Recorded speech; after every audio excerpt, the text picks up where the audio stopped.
and that is, has my perspective on China changed since marrying my Chinese husband? In short, yes. So let's get into it.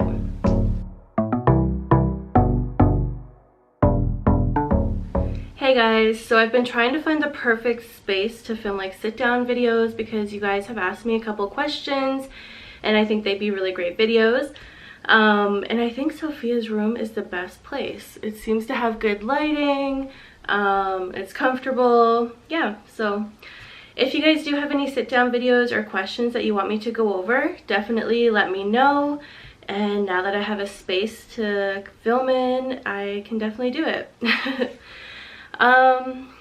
So I've actually gotten this question a couple times, and just recently on Instagram somebody asked me again, so I thought it would be a super interesting topic to go over with you guys. And that is, has my perspective on China changed since marrying my Chinese husband? In short, yes. So I feel being a foreigner to any country, your perspective is very different than somebody who actually lives there, because you only have like the surface level perspective. You only have the perspective of like what the media is showing you or what people are telling you or maybe what you're studying. And yeah, so even I feel even as a traveler to go to a country, you still don't get the full perspective of what that country's about, their traditions, the hardships to live there, all of that. So as for China, I studied China in university. I studied the culture of China, traditions, religion, the language of Chinese, what else? Yeah, I studied the people and the way of life, the ancient history, the ancient way of writing, and ancient poetry. I studied a lot about China. It was just something that really interested me, and I did a double major in anthropology and Chinese. So they kind of go hand in hand because anthropology is the study of humans and their history, and I chose to study Chinese people and their history. So even though I studied many points of China's history and politics and all of that, and I felt like I had a pretty good like in-depth perception of what China was, how it was to live there, all of that, I feel like it was still very surface level because I'm a foreigner to China. So I went to travel in China a couple of years ago. I think it was about 5 or 6 years ago, so more than a couple of years ago. And I really enjoyed it, but it was nothing like what I expected or had in mind before I actually arrived there. Before I arrived, I really wanted to go to a mountain and drink tea in like a temple overlooking like rice paddy fields, and yeah, I had this idea of what I wanted to do, but when I actually got there, those things were much more difficult to accomplish. One, because I didn't speak Chinese, which was my own fault, and two, because I didn't realize just how big China is, I guess. And so yeah, so my perception of traveling in China was that there are so many people. It was unbelievable to me. I had never been around so many people in my life, especially in Beijing.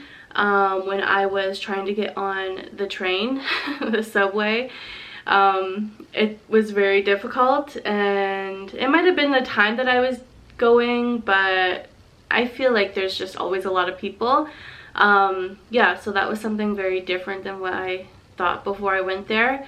And then also for traveling, I went to Beijing and I thought, oh, I'll just hop over and see the Great Wall. But in actuality, the Great Wall is kind of far from Beijing. It's not in Beijing. So I had to plan that. I had to figure it out, how to get there, how to get back. I didn't want to go with a tourist group because I wanted to take my time and do my own thing, so that made it even harder. And it was the same thing with the Terracotta Warriors. I thought, oh, I'll just go to Xi'an and Terracotta Warriors will be right there. It'll be easy to go see, but they're pretty far from Xi'an as well. So yeah, just like my perception of just how big China is, how many people, the busyness of China, I had never seen that before either. So that was kind of my perspective before I met my Chinese husband. After I met Zhang, we love to talk a lot about yeah, world politics, world history. We just love that stuff. So yeah, I feel having the perception of China from a Chinese person really gives you an in-depth perception of China. And there was a lot of things that I just didn't think about. One of the big topics that comes up with Zhang and I when we chat about China is competition. So like, children have a lot of competition when they're in school. Young adults have a lot of competition when they go to university, and then they have a lot of competition when they need to get a professional job. I didn't realize how tough that competition was, and so he definitely opened my eyes to that, and also just like how expensive it is to live in the major cities in China compared to how much your wages are. Sometimes it can be a really big struggle. And then also I'm super lucky because I also have my Chinese mother-in-law's perspective, and Popo grew up in a time when China was changing a lot, like politically, culturally, traditionally, all of that, and there was just so much going on, and she saw a lot of changes, so I love chatting with her about those. And yeah, so I feel like my Chinese perspective changed in a way, not that it became more negative or anything like that. It just gave me a deeper perspective of what it's really like to be Chinese and to live in China, and the lifestyle and traditions and culture. And I am super excited to go back and travel China with my Chinese husband and Chinese mother-in-law, because I think I will have a totally different experience as far as being able to like eat at the restaurants that locals eat at, seeing the places that locals like to go to, rather than just all of the touristy things that I found in like my Lonely Planet China book. Yeah, so I think that'll be amazing to be able to travel China with a Chinese person and to really see China. And I would also love to visit some smaller cities, the rural areas, mountain areas. There's like this really beautiful Buddha sculptures in the mountains place. I think it's near Gansu, or it's in Gansu. I'll put the name of it here though, so that you know. And those places were super difficult to travel to, I found out once I got there. So I didn't do it because I was backpacking alone. I didn't know Chinese, and although I felt very safe in China, I felt like it would just be better to have somebody that knew Chinese to go with me. So it'll be super interesting to see those things with everybody.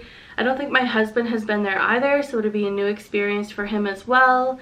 And yeah, so in short, has my perception of China changed? Yes. I just have a better understanding of tradition and culture, and especially because tradition and culture is always changing, so I'm able to see like those changes between Popo's time and Zhang's time, and I think it's super interesting to see those things. I think it's really difficult to fully understand a country and its culture without actually going there and knowing people from there. And and having that perception of what it's like to live there and work there and raise children there, go to school there, all of that stuff. So yeah, if you guys have more questions, definitely leave them for me below, or you can message me on Instagram. My Instagram is just Christina_law_. And also we have the Highs and Lows Instagram. I just don't really have anything on there yet. I just started it, so you can also message me on there if you find it. Yeah, I love answering your guys' questions and going over different topics with you guys. So also, if there's anything I said in this video that you want like a deeper perspective of mine on, or something you want me to just go over more in depth, definitely just let me know and I'd be happy to do that as well.